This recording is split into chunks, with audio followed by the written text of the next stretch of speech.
പ്രിയപ്പെട്ട വിദ്യാർത്ഥികളെ, പ്ലസ് വണ്ണിലെ ഒന്നാമത്തെ യൂണിറ്റ് ഫിസിക്കൽ വേൾഡ്. ഈ യൂണിറ്റിലെ ഫോക്കസ് ഏരിയ ടോപ്പിക് ആണ് scope and excitement of physics. ഈ ചാപ്റ്ററിലേക്ക് നമുക്ക് പ്രവേശിക്കാം.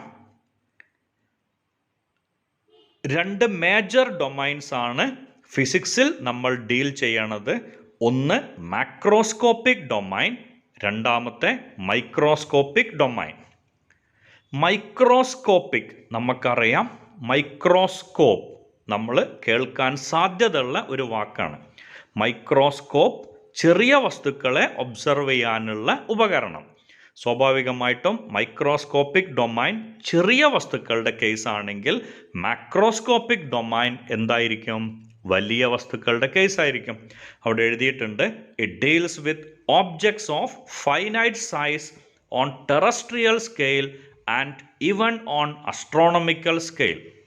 ഭൂമിയിലോ ആകാശത്തോ ഉള്ള ഫൈനൈറ്റ് ആയിട്ടുള്ള ഓബ്ജക്ട്സിനെ കുറിച്ചുള്ള സ്റ്റഡി, അതാണ് മാക്രോസ്കോപ്പിക് ഡൊമൈനിൽ വരുന്നത്. മാക്രോസ്കോപ്പിക് ഡൊമൈൻ അതിലെ ഒരു പാർട്ടാണ് ക്ലാസിക്കൽ ഫിസിക്സ്.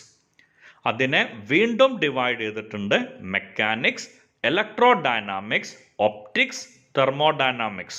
ഇതൊക്കെ മാക്രോസ്കോപ്പിക് ഡൊമൈൻ്റെ അണ്ടറിൽ വരണ ഫിസിക്സിലെ ബ്രാഞ്ചുകൾ. ഇനി അടുത്ത സ്ക്രീനിലേക്ക് പോവാം.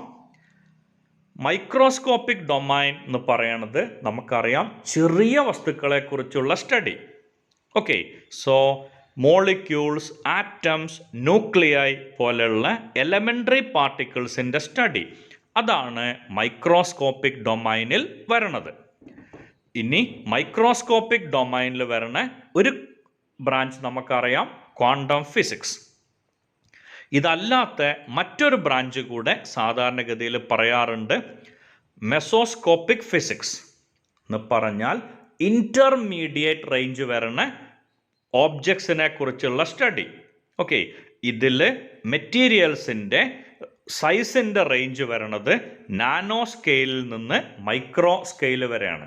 എന്ന് പറഞ്ഞാൽ 10⁻⁻⁹ മീറ്റർ മുതൽ 10⁻⁻6 മീറ്റർ വരെയാണ് മെസോസ്കോപ്പിക് ഫിസിക്സിൽ പ്രതിപാദിക്കുന്നത്. ഓക്കെ, ഇനി അടുത്ത ടോപ്പിക്കിലേക്ക് നമുക്ക് സഞ്ചരിക്കാം. Physics has been divided into two classes. One is classical physics and the second one is modern physics. Classical physics modern physics. Okay, 1900 മുന്നേ വരുന്ന ഫിസിക്സിനെയാണ് നമ്മൾ ക്ലാസിക്കൽ ഫിസിക്സ് എന്ന് വിളിക്കുക.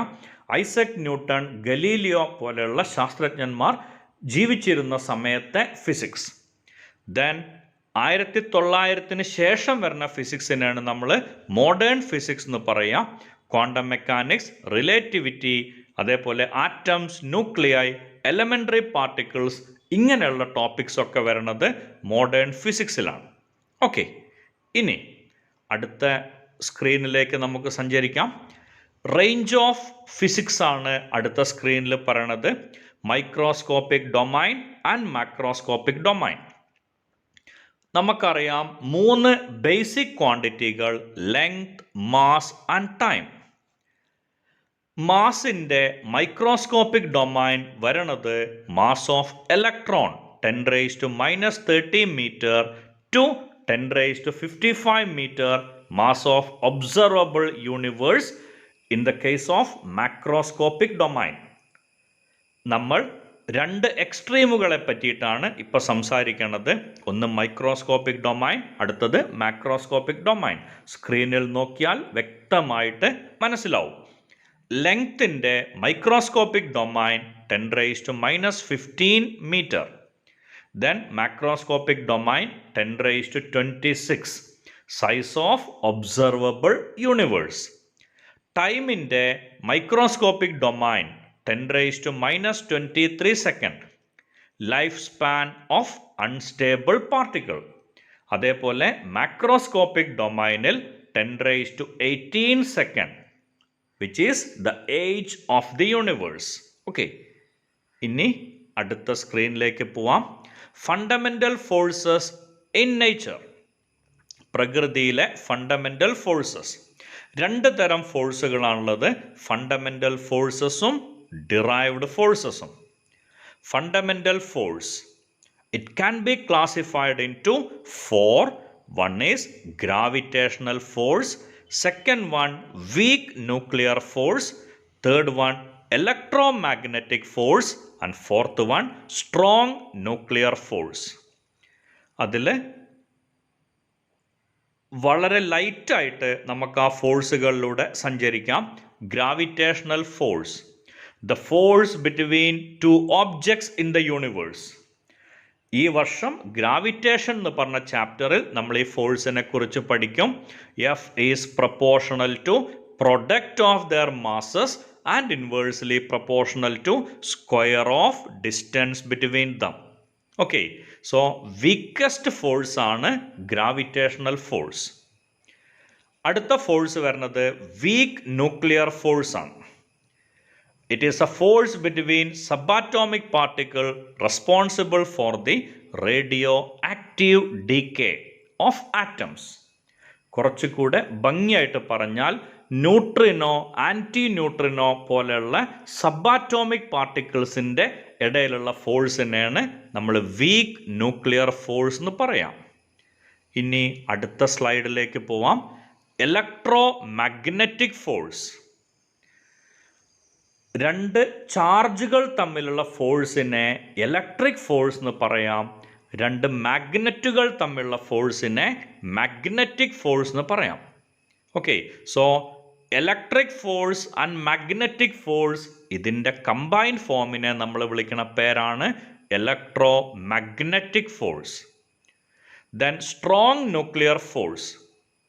ന്യൂക്ലിയസിൻ്റെ ഉള്ളിലെ പ്രോട്ടോണുകളെയും ന്യൂട്രോണുകളെയും ബൈൻഡ് ചെയ്ത് ഒരു സ്റ്റേബിൾ സിസ്റ്റമായി ന്യൂക്ലിയസിനെ മാറ്റുന്ന ഫോഴ്സിനെയാണ് നമ്മൾ സ്ട്രോങ് ന്യൂക്ലിയർ ഫോഴ്സ് എന്ന് പറയാം. So it is A strongest force.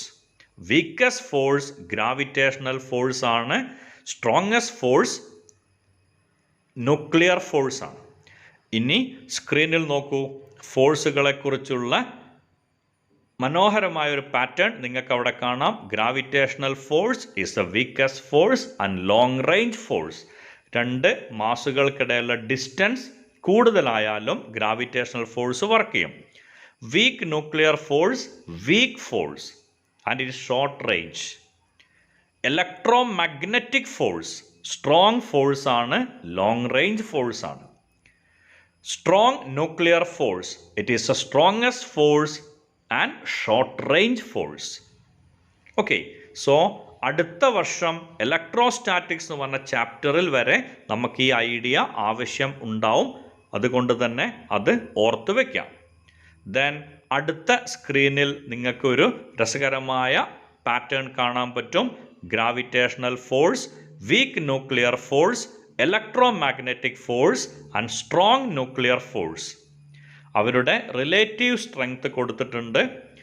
Gravitational force 1 എന്നുള്ള റേഞ്ച് ആണെങ്കിൽ സ്ട്രോങ് ന്യൂക്ലിയർ ഫോഴ്സ് 10⁻38 എന്നുള്ള റേഞ്ച് ആവും. ഇതിൽ നിന്ന് നമുക്ക് ഒരു ക്വസ്റ്റ്യൻ ഈസി ആയിട്ട് ഉണ്ടാക്കാം. What is the ratio of strong nuclear force to gravitational force? Answer 10⁻38 divided by 1. You will get 10⁻38. ഇതേപോലെ അതിൻ്റെ റിവേഴ്സ് ഓർഡറും ആരോട്ടിട്ട് തൊട്ടടുത്ത് കൊടുത്തിട്ടുണ്ട്. ഈ ചാപ്റ്ററിൽ നിന്ന് ഫ്രീക്വൻ്റായി ചോദിക്കുന്ന ക്വസ്റ്റ്യൻസ്: ഒന്ന്, which is A strongest force among fundamental forces? ഈ ചാപ്റ്ററിൻ്റെ എക്സ്പ്ലനേഷനിൽ അത് ഓൾറെഡി എക്സ്പ്ലെയിൻ ചെയ്തു എന്നാണ് എൻ്റെ വിശ്വാസം. Which force binds protons and neutrons in a nucleus? ഏറ്റവും അവസാനം പറഞ്ഞ ഫോഴ്സിൽ നമ്മൾ ആ കാര്യം ഉൾപ്പെടുത്തിയിട്ടുണ്ട് എന്ന് പ്രതീക്ഷിക്കണം. Which is a weakest force among fundamental forces? കഴിഞ്ഞ സ്ക്രീനുകളിലൊക്കെ ആ കാര്യം വന്നിട്ടുണ്ട്, അതും നിങ്ങൾക്ക് കിട്ടും. Then which force is present between all objects in the universe? ഈ ലോകത്തിലെ എല്ലാ ഓബ്ജക്റ്റുകൾക്കിടയിലും ഉണ്ടാവണ ഫോഴ്സ്. ഓക്കെ, ഒന്നാമത്തെ ഫോഴ്സ് ആണ് എന്നാണ് എൻ്റെ വിശ്വാസം. കഴിഞ്ഞ സ്ലൈഡുകളിൽ നിങ്ങളത് കണ്ടിട്ടുണ്ടായിരിക്കും. അതിൻ്റെ ആൻസർ നിങ്ങൾക്കറിയാം. Then what is the ratio between relative strength of strong nuclear force and gravitational force? ഇതിൻ്റെ ആൻസറും തൊട്ട് മുന്നത്തെ സ്ലൈഡിൽ നമ്മൾ എക്സ്പ്ലെയിൻ ചെയ്തിരുന്നു.